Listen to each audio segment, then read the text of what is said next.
오늘 말씀은 김용구 목사님의 데칼로그라는 책을 따라가며 작성하였습니다.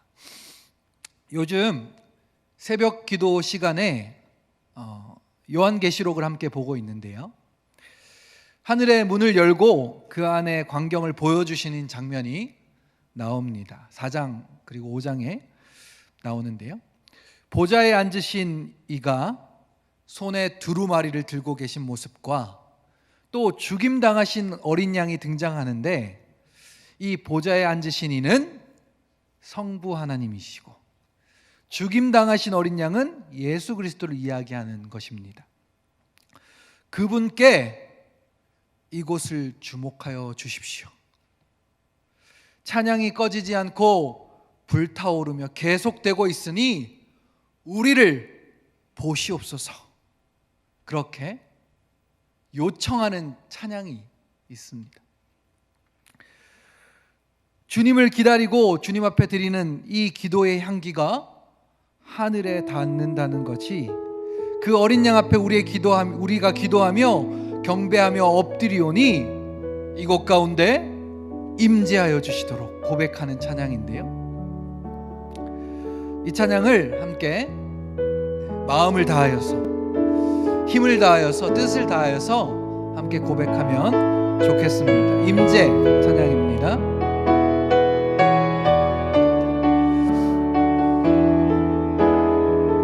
하늘의 문을 여소서, 하늘의 문을 여소서, 이곳을 주목하소서. 주를 향한 노래가 꺼지지 않으니 하늘을 열고 보소서. 이곳에 임재하소서, 이곳에 임재하소서. 주님을 기다립니다.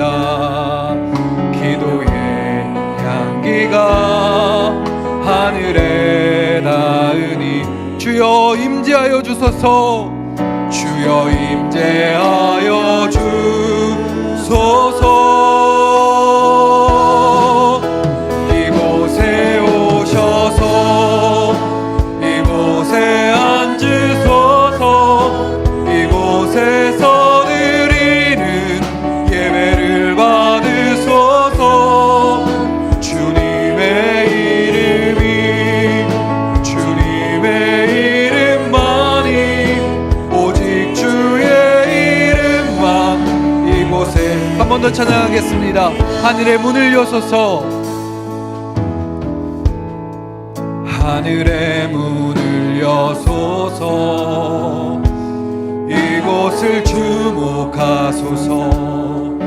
주를 향한 노래가 꺼지지 않으니 하늘을 열고 우리를 바라보소서.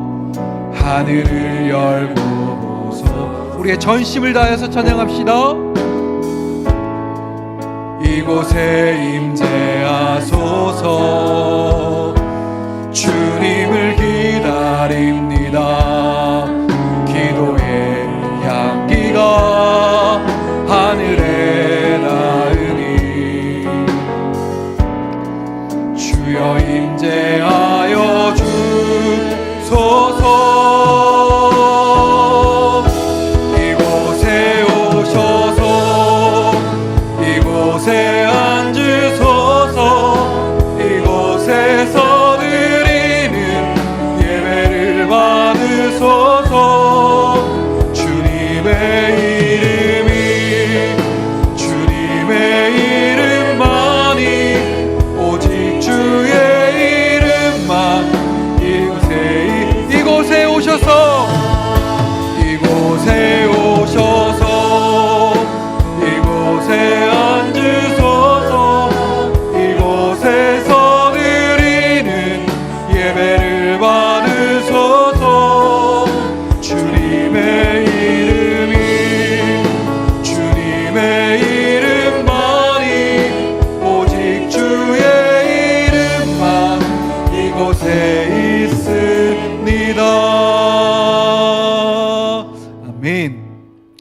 주님의 이름만이 이곳에 있기를 원합니다. 이 뜻은 이름이 영광과 매우 깊은 관련이 있기 때문에 주님의 영광만 이곳에 가득하기를 원합니다. 이 고백과도 동일한 고백입니다. 주님의 영광이 드러나는 예배의 시간이 되기를 소망합니다.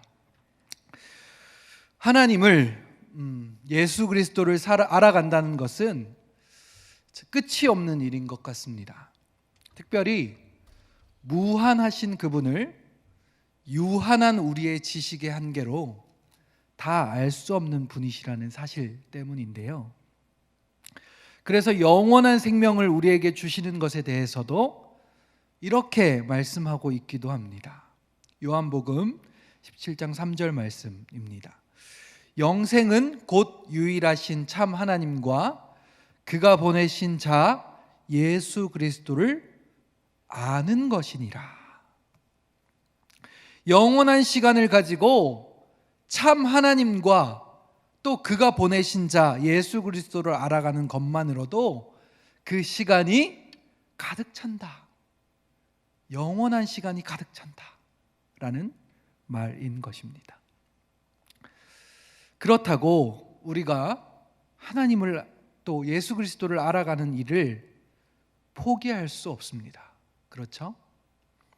갓난아이가 배우는 배움으로부터 시작해서 성인이 되어 배우게 되는 것들이 점점 다르게 되는데 우리의 평생의 삶이 또 그것을 넘어서서 영원의 삶이 하나님 알아가는 일, 예수 그리스도 알아가고 닮아가는 일이 우리의 주된 목적과 주된 삶의 이유가 되기를 간절히 소망합니다. 다른 말로는 지식적으로 또 체험적으로 또 이성과 믿음으로 주님을 알아가는 일에 우리의 전심을 쏟게 되기를 간절히 원한다는 말입니다. 요즘 저희 딸들이 엄마 아빠가 하는 단어들을 곧잘 따라하고는 하는데요. 그래서 신기하기도 하고 또 한편으로는 조금 조심스럽기도 합니다. 이번 명절에도 저희 가족은 모일 수가 없어서 줌으로 만나서 온 가족이 예배를 드렸습니다. 그리고 함께 할 수 있는 간단한 레크레이션을 제가 준비해서 진행했었는데요. 정답을 불러주기 전에 제가 이제 카운트다운을 했었습니다. 5, 4, 3, 2, 1 이렇게 했더니 제가 안고 있었던 하빈이가 또박또박 따라하는 것입니다. 5, 짜, 짬, 2, 1, 쨍 이렇게 말입니다. 그래서 혹시나 숫자 세는 것을 할 수 있는지 해봤더니 그것도 곧잘 따라합니다. 5, 넷, 셋, 둘, 하나. 아주 잘 따라 하더라고요. 그리고 밥 먹기 전에 두 손을 모으고 우리에게 일용할 양식을 주신 하나님께 감사하고 온 가족을 위해서 늘 기도하고 밥을 먹는데 기도할 때 두 손을 꼭 모으고 눈을 감고 기도하다가 마치면 아멘 또박또박 합니다. 이제 한 2돌 지난 3살인데요. 조금 있으면 얼마나 쫑알쫑알 될지 기대 반, 걱정 반입니다. 이 아이들에게 가지는 비전이 하나 있는데 어릴 때부터 하나님과 예수님을 바르게 알아가는 것, 이것을 주님 우리에게 가르쳐 주십시오. 기도하고 함께 그렇게 가르쳐 나가려고 합니다. 어떤 사람들은 아버지 때문에 하나님을 오해하고 그분을 무서운 분으로 생각했던 사람들도 있었고요. 서양의 문화가 접목되면서 영으로 존재하시는 그 하나님을 서양 백발 미남으로 그리기도 하고 형상화하거나 혹은 예수님의 형상을 잘 생긴 금발 백인으로 그려놓는다거나 하는 일들 때문에 우리가 하나님과 예수님에 대한 여러 가지 오해를 가지고 살아가기도 합니다. 바르게 잘 알아가게 되기를 소망하고 주님께서 또한 그렇게 우리를 믿음의 길로 인도하여 주실 것을 믿고 소망합니다. 오늘 설교 제목이 뭐죠? 네, 하나입니다. 유일하신, 그래서 하나님이신 여호와 하나님에 대해서 오늘 이 말씀을 잠깐 전하려고 합니다. 오늘 본문이 속해 있는 출애굽기의 시작점에는 하나님을 믿고 그분만 따르던 요셉까지의 시대를 지나서 400년이 넘는 시간을 애굽이라는 곳에서 머물렀던 이스라엘 사람들의 이야기로 시작됩니다. 그 이야기가 출애굽기 12장 40절에 이렇게 설명하고 있는데요. 이스라엘 자손이 애굽에 거주한 지 430년이라. 이들은 이 기간 동안 애굽의 노예로 살았었습니다. 자유를 박탈당하고 시키는 대로 일하고 주어지는 대로 생계를 유지하며 그렇게 살아갔었죠. 특별히 애굽의 문화 가운데 400년이라는 긴 시간 동안 이들은 물들며 점점 변해가고 있었을 것입니다. 아마 대부분이 그러지 않았겠습니까? 그러던 와중에 하나님의 약속과 관련 있는 생육하고 번성하는 복이 이들 가운데 풍성하게 임했습니다. 이것을 보고는 애굽 백성이 이스라엘 백성들에게 자신들이 삼켜질까 봐 점점 고된 노동을 시키고 그렇게 시키기 시작했습니다. 그리고 이것으로 인해 이스라엘 백성들이 탄식하며 부르짖는 소리가 터져 나왔고, 그것이 누구에게 상달되어졌다? 성경은 말합니까? 하나님께 상달되어졌다 말합니다. 2장 23절부터 25절까지의 말씀인데요, 함께 읽어보도록 하겠습니다. 시작. 여러 해 후에 애굽 왕은 죽었고 이스라엘 자손은 고된 노동으로 말미암아 탄식하며 부르짖으니 그 고된 노동으로 말미암아 부르짖는 소리가 하나님께 상달된지라. 하나님이 그들의 고통 소리를 들으시고 하나님이 아브라함과 이삭과 야곱에게 세운 그의 언약을 기억하사 하나님이 이스라엘의 자손을 돌보셨고 하나님이 그들을 기억하셨더라. 아멘. 하나님께서 그들의 고통 소리를 들으시고 약속을 기억하시고 돌보시고 그들을 기억하셨다 말합니다. 그러면서 자연스럽게 한 사람의 이야기로 화면이 전환되는 이야기가 등장합니다. 바로 이 한 사람은 모세인데요. 양떼를 치러 호렙산에 올라갔다가 불이 붙었지만 타지 않는 떨기나무를 모세가 보고 신기해하기 시작합니다.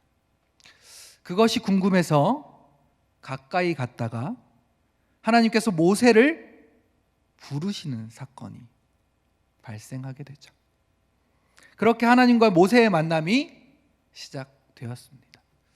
하나님께서는 자신을 이렇게 소개하십니다.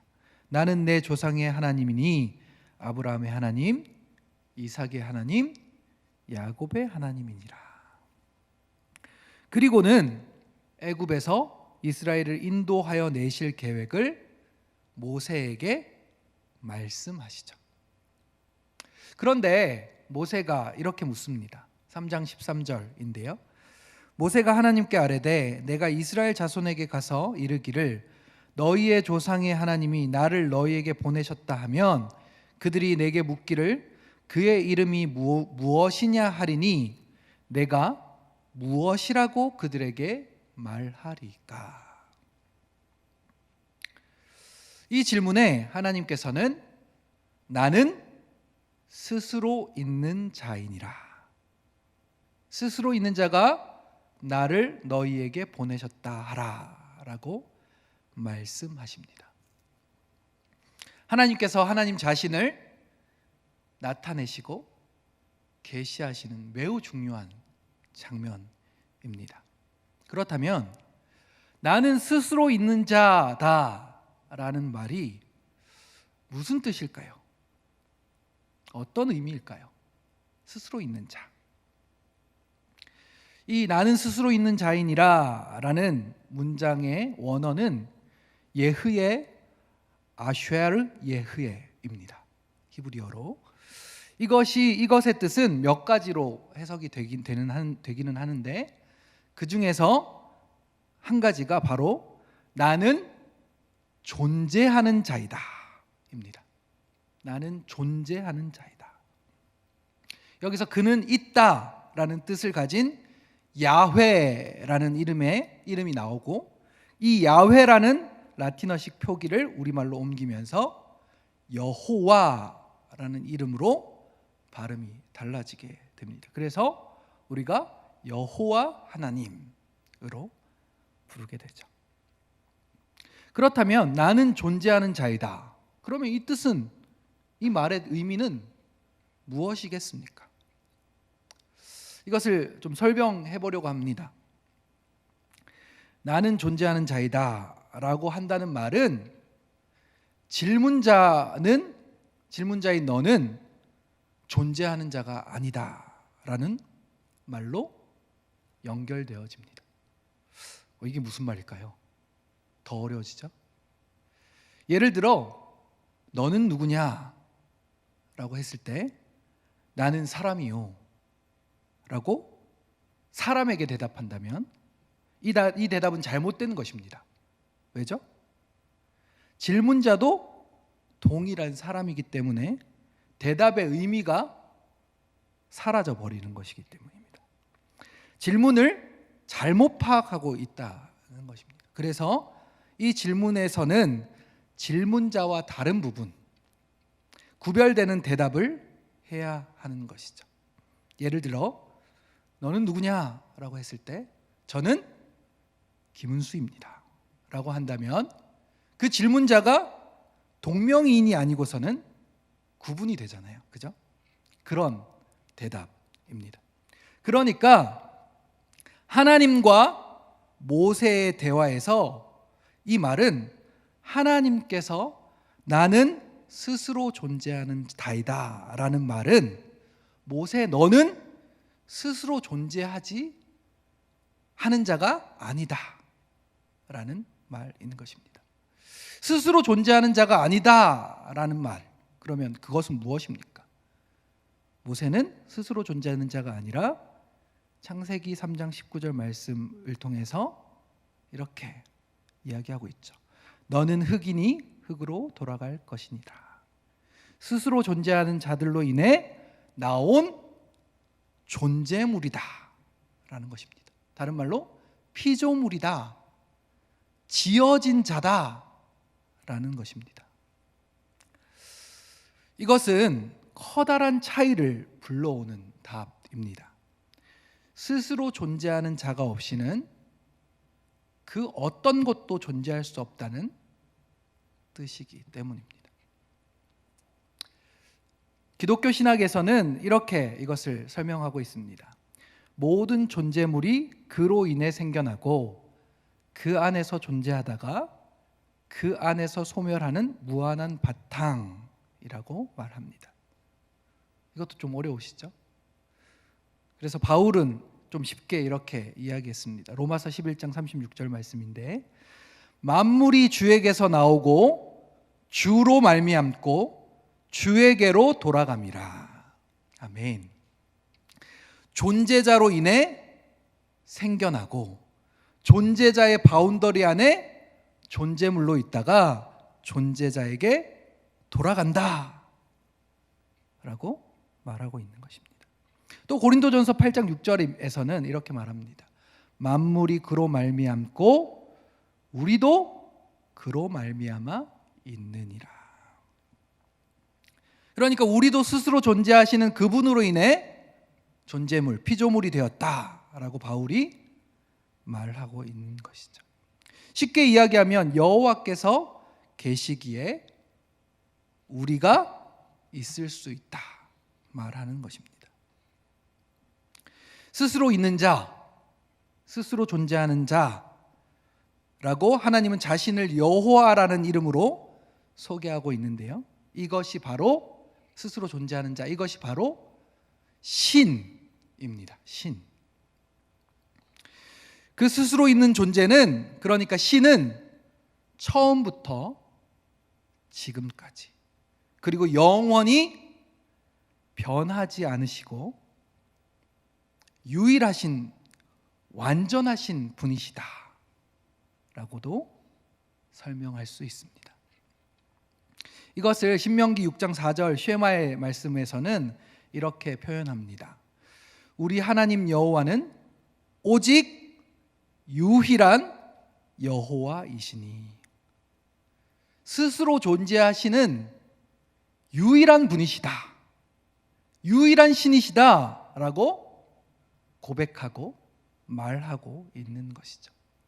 또 마태복음 23장 9절에서는 이렇게 말합니다.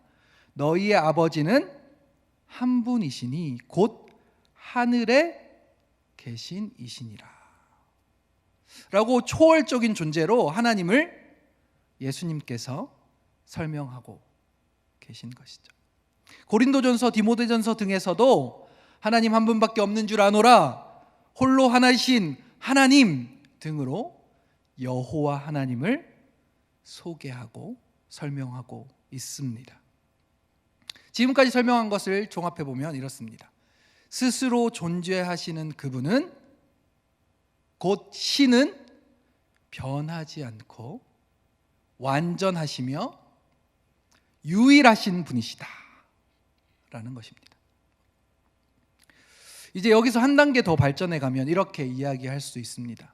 그 여호와 하나님께서 스스로 있는, 스스로 존재하시는 그분께서 그분으로부터 존재물을 만드시고 그것이 세상이 되고 사람이 되었다라는 사실을 말하는 것이죠. 창조를 이야기하는 것입니다. 이것은 창세기 1장 1절의 말씀으로 우리가 잘 알고 설명이 되어집니다. 태초에 하나님이 천지를 창조하시니라. 창조의 그 시간에 모든 것을 창조하신 분이 바로 스스로 존재하시는 여호와 하나님이시다 라는 것입니다. 이사야 44장 24절 중반절에는 이렇게 표현합니다. 나는 만물을 지은 여호와라. 홀로 하늘을 폈으며 나와 함께한 자 없이 땅을 펼쳤고. 로마서 4장 17절 하반절에는 이렇게 말합니다. 없는 것을 있는 것으로 부르시는 분이다. 스스로 있는 자가 행하는 창조는 어떤 재료를 가지고 창조하는 것이 아니라 무에서 유가 생겨난 창조를 말하는데, 그렇기에 이 여호와 하나님께서 모든 만물 가운데 신으로, 존재물이 아닌 스스로 존재하시는 분으로, 유일하신 분으로, 또 전지전능하신 분으로 연결지어서 이것을 설명하고 이해할 수 있다는 말입니다. 이러한 분이 출애굽기 3장 12절 말씀을 통해 그분의 의지를 모세에게 말씀하고 계십니다. 3장 12절 말씀입니다. 내가 반드시 너와 함께 있으리라. 아멘. 영원히 그렇게 하실 수 있는 유일한 분이 이 모세에게 약속하고 말씀하고 계신 것이죠. 그런데 지금까지 이야기한 신, 여호와 하나님, 스스로 있는 자에 대한 개념과 조금은 상반되는 것 같아 보이는 이야기가 오늘 본문에 등장하는데요, 20장 2절과 3절 말씀입니다. 20장 2절과 3절 말씀을 함께 읽어보도록 하겠습니다. 시작. 나는 너를 애굽 땅 종 되었던 집에서 인도하여낸 내 하나님 여호와니라. 너는 나 외에는 다른 신들을 내게 두지 말라. 아멘. 이것은 십계명 제1계명이죠. 너는 나 외에는 다른 신들을 내게 두지 말라. 분명히 스스로 있는 자는 유일하신 분이라고 소개하고 설명했습니다. 그런데 오늘 이 본문에는 너는 나 외에는 다른 신들을 내게 두지 말라. 이렇게 하나님께서 모세에게 그리고 이스라엘 백성들에게 말씀하고 계시죠. 다른 신이 등장합니다. 이것은 하나님께서 사람들에게 친절하게 말씀하고 계신 것인데요. 하나님께서 이스라엘 백성들의 애굽화된 부분을 알고 계셨기에 이렇게 표현한 것입니다. 그리고는 그 다른 신을 4절과 5절에서는 우상이라고 조정해서 부르십니다. 4절과 5절 상반절 말씀입니다. 너를 위하여 새긴 우상을 만들지 말고 또 위로 하늘에 있는 것이나 아래로 땅에 있는 것이나 땅 아래 물속에 있는 것에 어떤 형상도 만들지 말며 그것들에게 절하지 말고 그것들을 섬기지 말라. 아멘. 애굽이라는 나라는 어떤 나라였습니까? 모든 자연적인 부분에, 다른 말로 하면 모든 존재물이 신으로 형상화해서 섬기는 나라였습니다. 대표적인 것으로 태양신, 라라는 태양신을 섬겼습니다. 그리고 그 신들 사이에 부모와 형제와 자식들이 있습니다. 신들의 가족들이 있는 것이죠. 이런 신이 조사한 자료에 따르면 이름과 이러한 모습들을 가진 신들이 49개 정도가 있다고 자료를 통해 볼 수 있었는데요. 훨씬 더 아마 많았을 것입니다. 유명하지 않았던 신들까지 합하면 훨씬 더 많았을 것입니다. 그래서 태양신뿐만 아니라 나일강, 그러니까 애굽의 젖줄과도 같은 그곳의 신이 따로 있고, 생명과 다산의 신, 또 치유의 신, 풍요의 신 등등 이러한 문화 속에 400년간 지냈던 이스라엘 백성들을 향해서 하나님께서 말씀하시면서 나 위에는 다른 신들을 내게 두지 말라 말씀하고 계신 것이죠. 그 신들은 스스로 존재할 수 없는 존재물에 불과하다, 우상에 불과하다라는 것을 그 다음 2계명을 통해서 말씀하고 계신 것입니다. 우상 숭배의 특징은 바로 사람의 두려움을 볼모로 잡아 그를 옭아매는 데 있습니다. 아까도 말씀드렸지만 곡식의 신, 가뭄이 오면 이 곡식의 신, 또 물의 신, 태양의 신이 노해서 이렇게 되었다 생각하고 그들을 위해서 노여움을 풀게 하기 위해서 제사하고 그들을 섬기는 일을 하게 된다는 말입니다. 모든 현상을 이렇게 해석하다 보니까 피조물들을 다 신으로 만들어내게 되는 일들이 발생하는 것이죠. 오늘 저희 장모님 기일인데요. 믿음 생활을 하지 않고 계시는 장인어른께서는 계속해서 제사를 지내고 계십니다. 장인어른께 제사를 혹시 왜 지내냐라고 여쭤봤어요. 왜냐하면 저는 믿음의 가정에서 자랐기 때문에 한 번도 제사를 드려본 적이 없고 그런 상황을 본 적이 없었거든요. 그런데 가서 처음으로 한번 봤었습니다. 보고 싶었어요. 그리고 난 다음에 장인어른께 왜 제사를 지내십니까? 라고 여쭤봤더니 이렇게 대답하시는 겁니다. 혹시라도 너희들 피해갈까 봐 그런다. 제사 안 지내서 귀신들이 너희들 해코지 당해서 문제 생기면 어떻게 하냐 이렇게 말씀하시는 겁니다. 그래서 아버님, 저 목사고요. 저희는 그런 거 하나도 겁 안 나니까 아버님 이제 힘드시면 그만하셔도 됩니다. 저희 때문에 하시는 거라면 그만하셔도 됩니다.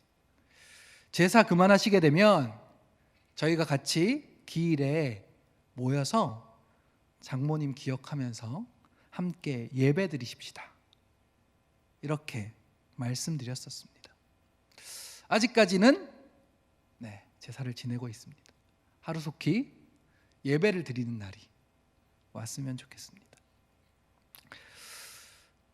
이단과 사이비가 또 음모론자들이 가장 잘 써먹는 주된 방법이 무엇이냐면, 너희들이 이렇게 하지 않으면 하나님 노하신다고 하면서 오히려 교주가 엄청 화내고 뭐라 합니다. 그렇게 혹시나 하나님께 벌 받으면 어떻게 하냐는 마음 때문에, 그 두려움 때문에 결국 그들이 시키는 대로 맹목적으로 따릅니다. 우상 숭배와 너무 닮아 있지 않습니까? 두려움으로부터, 우리의 미래의 두려움으로부터 떠나려고 우상을 섬기지만 오히려 그 두려움이 그들을 올가매어 버리는 일들로 변하게 되어 버린 것이죠. 요한계시록을 읽고 공부하다 보면 처음에는 잘 모르니까 무섭고 두려운 마음이 먼저 들어오기도 합니다. 끔찍한 심판의 이야기가 계속해서 등장하기 때문이죠. 그런데 계속해서 읽다 보면, 또 더 깊이 공부하다 보면, 이 요한계시록은 하나님의 자녀들, 예수님의 제자들에게는 소망의 말씀이구나 라는 것을 깨닫게 됩니다. 그래서 두렵지 않게 됩니다. 무섭지 않습니다. 왜냐하면 결국은 주님이 승리하시기 때문이죠. 우상숭배의 첫 번째 특징은 뭐라고요? 두려움을 가지게 하는 것입니다. 두 번째 우상숭배의 또 한 가지 특징은 욕망과 탐욕을 가지고 있다는 것입니다. 신이 아닌 존재를 신처럼 숭배하는 행위를 통해서 자신이 얻고자 하는 것을 얻으려 하기 때문입니다. 제가 참고한 이 책에서는 이렇게 말합니다. 우상숭배란 어떤 것의 옳고 그름이라는 판단 없이 그것에 맹목적으로 의탁하면서 그것을 통해 자신의 탐욕을 취하려는 행위를 말한다 라고 말이죠. 골로새서에서도 탐심은 우상숭배다 라고 분명히 말하고 있기도 합니다. 스스로 존재하시는 참신이신 여호와 하나님이 아닌 다른 것들을 통해서 그것의 옳고 그름의 판단 없이 맹목적으로 그것을 의지함으로 자신의 탐욕을 취하려고 하는 행위를 바로 우상숭배다 라고 말하고 있는 것입니다. 이것은 미래의 불확실함, 그리고 그로부터 오는 첫 번째 특징인 두려움과 연결되어져 있습니다. 그렇다면 지금 우리는 고대의 신과 같이 형상을 만들어 그것을 섬기는 일이 많지는 않을 것 같습니다.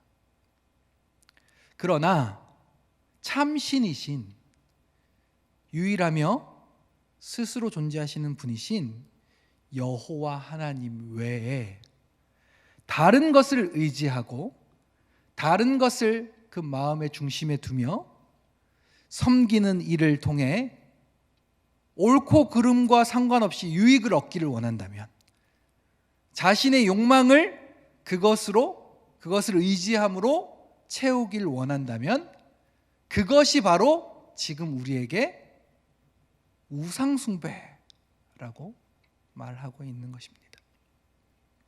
자유하고 싶어서 그렇게 그것을 추구하지만 결국은 더 올가매어져 우상의 노예가 되어버리는 행동입니다. 하나님께서 10계명의 1계명과 2계명에 나 외에 다른 신을 섬기지 말라와 우상숭배에 대한 이야기를 둔 것은 하나님께서 가장 싫어하시는 일이라고 우리가 해석할 수 있습니다. 여러분의 삶에 있어서 혹여나 우상숭배와 같은 삶을 살아가고 계시지는 않습니까? 참신은 여호와 하나님께서는 애굽 땅 종되었던 집에서 이스라엘 백성들을 해방케 하고 참 자유를 허락하신 분이십니다. 10가지 재앙을 통해